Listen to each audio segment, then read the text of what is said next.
you see how dirty that is inside? I don't think this has ever been cleaned.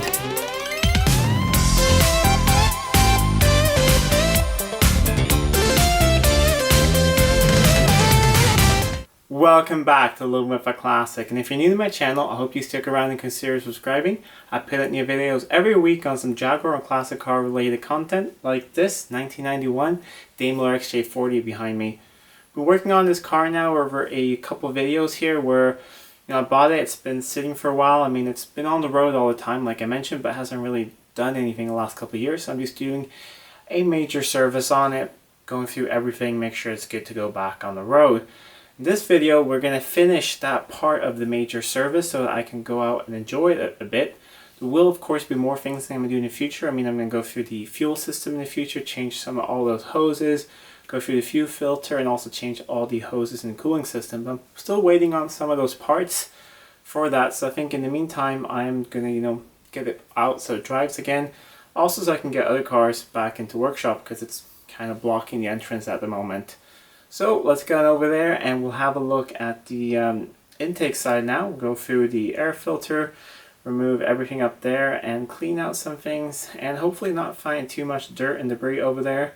But since the PCV system was pretty full of gunk, we'll probably find more there than I'd like to, so probably a lot of cleaning.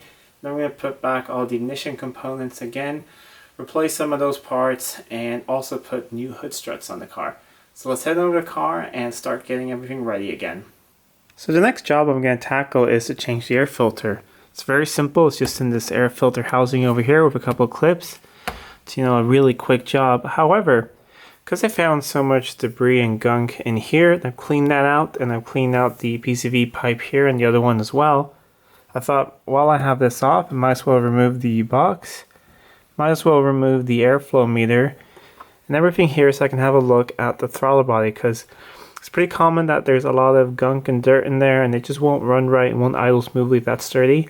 So we'll remove all of this. Be very careful when I remove the airflow meter because they're no longer produced, I've heard, and they're hard to get a hold of. So I'm just going to remove that carefully. I'm not going to clean or anything. Seems to be working fine, so I'm just going to disconnect it and put it to the side. So set up the camera, we'll take this off and just work our way back to the throttle body in here. I will start with the top of the air filter housing here. It's just held in place with a few clips up here and down there as well.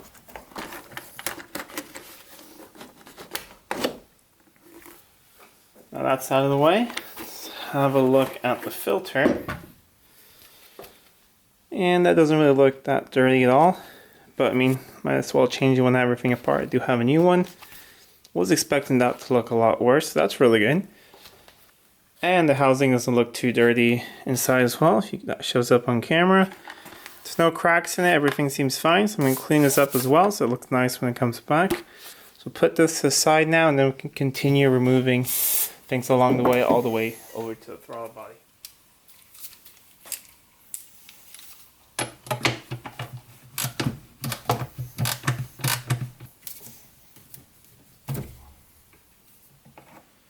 If you can't get to any of the hose clips with a screwdriver, the tip is I've found that they all seem to be 6mm, so tiny little 6mm wrench here works really well and it's a lot easier to undo the ones that are in tight spots.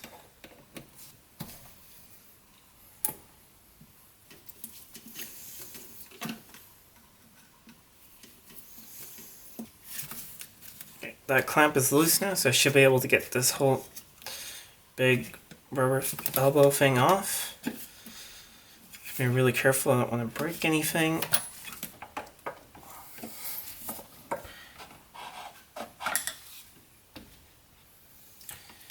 I forgot a mounting bolt down there as well. I'm going to spray it a bit. Looks a little rusty. And see if I can get that off.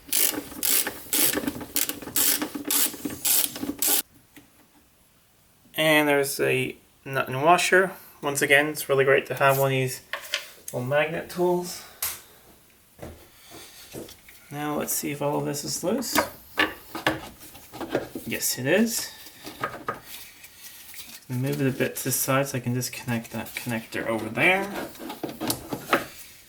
Maybe I'll actually take off this part of the airbox just to get some more space.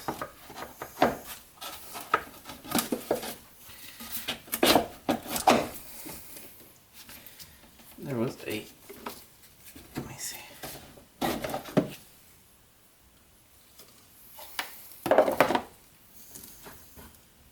There was a little O-ring in there, so I'm going to put that to the side.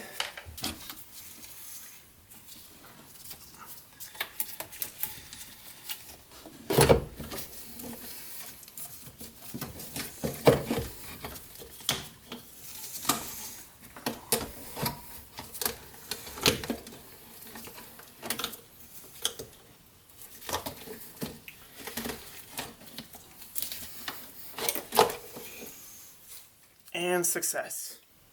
Like I mentioned in the video when I cleaned out the engine bay, now when everything's removed, I can get to all these spots here I couldn't get to before. So I'll be able to clean up all this dirt in here. So far it just seems to be, you know, road dust, 30 years of it. No real rust or anything. Under here I found a little bit more of those pine needles, so I'll vacuum all that up and I'll clean all this off just like I did over there, because that's what, you know, the whole engine bay looked like. Then I put this light down here to see if I can show you why I did this. You see how dirty that is inside? I don't think this has ever been cleaned. I mean, it's not that bad. I mean, it's not completely gunk. You can still see some shiny parts there where it's closed. But I am going to get, you know, a rag and some, you know, just normal carb cleaner, the greaser, and clean that off. And it's definitely going to help in running. It's not going to, you know, run worse. But now let's have a look at those pipe works I took off on the bench and see if they're really dirty inside. So I just split up these two parts, so this elbow over here and the airflow meter. We can have a look at this one first, and thankfully, I don't know if you can tell on camera, but it's a very, very clean inside. Can't really see any dirt or debris or anything. There's that screen there. I mean, tiny bit of some type of dust right there, so I might just take that off really quickly with a small little brush or something, but other than that, I'm not going to touch this at all. Seems to be working, so I'm just going to leave that alone. But I am glad I took this apart, because if you have a look in here, I don't know if you can see, but that right there, that's just, I mean, it's just thick as grease. That is just, I guess, old oil residue from the PCV right above here. That just comes down here. So I'm really happy we're going to clean all that out. Going to be careful, I'm not going to really use anything strong. I'm just going to, I think I might actually just take this with some bucket and hot water and some washing up liquid, normal, dishwasher liquid, because sometimes, things like carb cleaner and stuff can destroy these sort of rubbers here. Just want to be careful, because I'm not really sure if you can get hold of these or anything. Definitely don't want to replace it right now because there's nothing wrong with it. So I'm just going to clean that in a bucket with some hot water from inside and some washing up liquid. But first I'll just take some rags and clean all this out. So we'll clean that out and then head on over to the engine and clean out that throttle body just with a rag and some carb cleaner and some degreaser. This might be a little hard to get on camera, but I'm going to try and clean out the throttle body down here and the throttle disc while on camera. And this is the closest I can get the camera without completely blocking it with my hand. So I just have some paper towels here. I'm going to spray some just normal carb cleaner or engine degreaser on it. And just carefully try and work out all the dirt and grime in there without pushing it deeper into the engine, or at least that's the plan. And a few minutes later, I'd say that is definitely not perfect, but it is a lot better than before. Let's see if I can open it up as well. If you have a look inside there, I mean, it's not perfect, but it's a lot cleaner than before. That's definitely going to help this thing run smoother, at least at idle. So now I'm just going to clean up down here as well, like I talked about, just with a wet rag like I did with the rest of the engine bay. Put everything back together. When all that's back together, we'll get on over there and continue with the ignition system. Now all of this is a lot cleaner. I cleaned this up with some washing up liquid and hot water, and it turned out really nice. Got rid of all the grease first with a paper towel. So there's no grease left in that, and it's a lot cleaner than before. It's a little worn out here and there, but it's just folded down here, and I haven't found any splits anywhere, and the rubber still seems soft, so there shouldn't be any leaks. That should work for a while longer. Cleaned up this inside as well, this elbow here. There was a lot of grease in here as well. Just very careful not to get anything there in the sensor. I cleaned up this with, since it's just a harder plastic, I cleaned it out with a light degreaser and just some paper towels. That looks really nice now. So I'll assemble all of this back together and then it can go onto the car again. Now all of this is back together. All the hoses are back on, all the clamps are tight, connections are back here on the sensors, over here as well. Everything's been cleaned underneath as well, which you sadly really can't see. Well, you can see a little bit over here and maybe a little bit down there. So the next step is to put in the new air filter, put the top of the air filter housing back on, and then this part of the engine is ready for many more miles. The last thing I'm going to do in this video is put back the ignition components I removed in the last video. The HC leads, they still feel really nice and soft, and they clicked in really well. I don't think that they're that old. So I'm going to put them back for now. I just cleaned them off a bit with some WD-40 and they look really nice. However, the rotor has seen better days, and I mean the cap's a bit better, but it feels kind of old. So I do have a new rotor and a new cap. I'll put those on. So I'll start by pulling off the old rotor. And I cleaned off in here a bit before because there was a little bit of debris down there. Otherwise it doesn't look too bad. So let's see if we can... There we go, it's the new one in place. And let's see, the cap goes on this way. So my plan is to put on the new cap on the distributor, and then I can move over one lead at a time so I don't mess up the firing order. And let's see.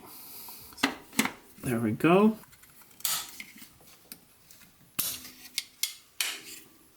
That's all snapped into place.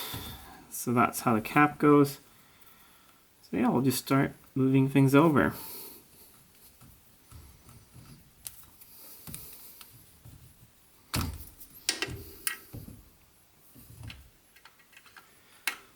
And here is the last one in place. I took the time just to rearrange them a bit so everything looks nice here. Doesn't really make a difference, but I just think it looks nicer. And put on the one from the coil. And now all that is back together and it should run again. And one last thing, I almost forgot. I'm going to put on new hood struts. And that's it for this episode. Now everything should be ready to run again. But there is one more thing I want to do before I go out and use the car. Like I mentioned in the intro, there's a lot more to do on the car. I mean, I want to clean up everything more. I want to replace the rest of the hoses. The hoses still feel pretty alright, so I mean, I'm not going to go on any really long distances. I just want to, drive it around my house a bit, kind of get a feel for it, get a feel for if there's anything in suspension that needs to be gone through as well, because I did hear a clunk or so. But just use it to go down to the local grocery store and things like that. There's not really any place you can go right now with the way the world is at the moment. But one thing I do want to fix on the car before I even take it out of the workshop is, like I mentioned, it has the self-leveling rear suspension that's been removed in the back, but still has all the pumps and things in the front. So I'm going to remove the pumps and all the extra hoses, because that's what's leaking on the car. Nothing else really leaks except that, and it's not being used. So that will be in the next episode, just removing that pump, removing all those extra hoses, removing the valves and everything in there, just to also clean up the engine bay a bit and to remove the last of the leaks. And hopefully now the power steering pump will get the correct pressure as well, so I won't have a screaming power steering pump at idle. So if you like this video, please give it a thumbs up, share it with your friends. If you're not already subscribed to the channel, please do. It really helps out a lot. And if you want to have a look behind the scenes and get some more updates between videos, you can follow me on Instagram. There's a link down below. You can click on that and follow the channel. Otherwise, it's called Living with a Classic on Instagram as well. But until next time, I'm Adam, and this was Living with a Classic. I'll see you soon.